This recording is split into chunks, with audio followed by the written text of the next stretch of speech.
I'm Doris. I'm here to share with you about market update today. Crude oil prices rose sharply. U.S. stocks closed mixed on Monday.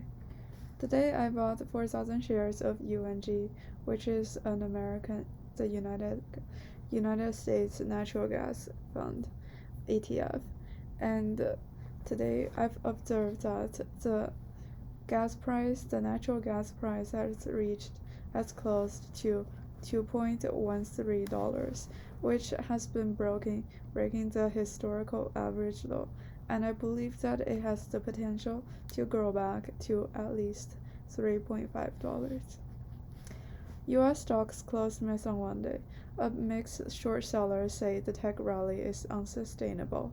Soaring oil prices pose new threat to new economy, already battered by Fed rate hikes and turmoil in the banking sector. The ISM Manufacturing Activity Index in the U.S. shrank for the fifth consecutive month in March. The Dow rose 327 points, or 0.98%, to 33,601.15. The Nasdaq fell 32.45%, or 0.27%, to 12,189.45. The S&P 500 rose 15.2%, or 0.37%, to 4,124.51. U.S. stocks will be closed on Friday. This week, the market will focus on Tuesday's job openings and labor turnover surveys, Wednesday's ADP private sector employment report, and Thursday's March non-farm payroll data.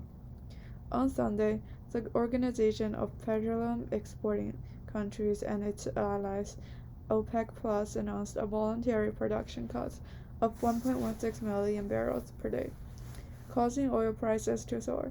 These oil-producing countries announced that they will voluntarily cut crude oil production from May to the end of 2023, with a total of up to 1.16 million barrels per day.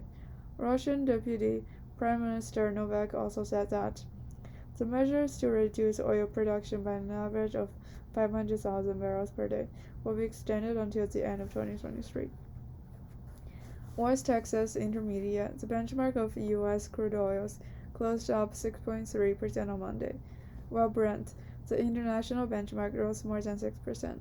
Traders' near-term optimism in the market faded as the prospect of higher oil prices fueled concerns about rising inflation and the looming recession. OPEC's unexpected production cut plan has revived investors' concern about rising inflation, and traders have reduced expectations for a dovish turn by the Fed. Yields on the 2-year U.S. notes, which are sensitive to monetary policy, jumped 7 basis points on Monday. St. Louis Fed President Bullard said on Monday that OPEC Plus' decision to cut production was unexpected, and rising oil prices could make the Fed task of reducing inflation more challenging. Bullard said, "It was a surprise move, and whether it'll have a lasting effect, I think the jury is out. Oil prices come and go, and it is hard to track precisely. Some of that could affect inflation and make our job more difficult." Mark Jordan, Chief Investment Officer of Blue Bay Asset Management, said that the impact of OPEC Plus production cut will be reflected in global inflation, which means that inflation may take longer to return to the target level. That is, inflation rate needs to stay at the peak for a longer time. Rising oil prices pushed the energy sector higher. Companies such as Chevron, Marathon Oil, and Halliburton generally led the gains. Although the collapse of SBB in early March highlighted the turmoil in the banking industry, the just concluded first quarter, the three major U.S. stock indexes all recorded gains. The Dow rose 0.38%, the S&P rose 7%, and Nasdaq rose 16.77%. Frank Grutz, continuing analyst at voluntary, said, "At least for now, energy stocks are regarded as safe havens. Even the S&P 500 indexes seem to be linked with heavyweights on index technology sectors such as Microsoft, Apple, etc." U.S. technology stocks have rebounded strongly this year. The Nasdaq 100 index reached its highest level since August last year at the end of the first quarter, up more than 20% from its closing low in December last year, entering a technical bull market.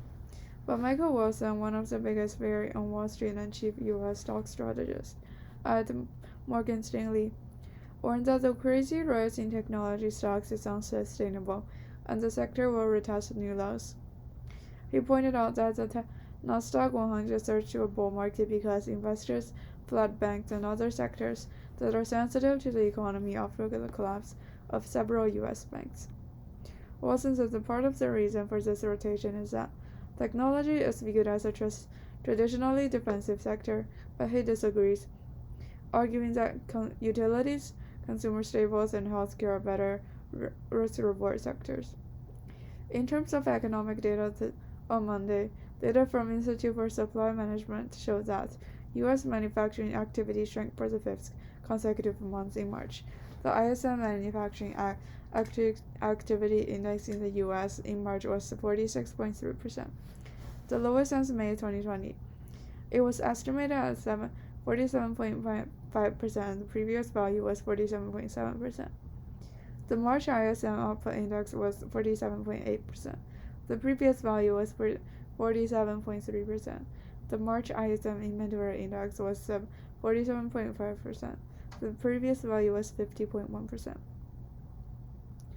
Another data shows that U.S. construction spending shrank by 0.1% on month-to-month basis in February, compared with expectations of 0.0%, and the previous value shrank by 0.1%. That's all I have for today. Thank you for listening. Don't forget to subscribe and like. See you next episode.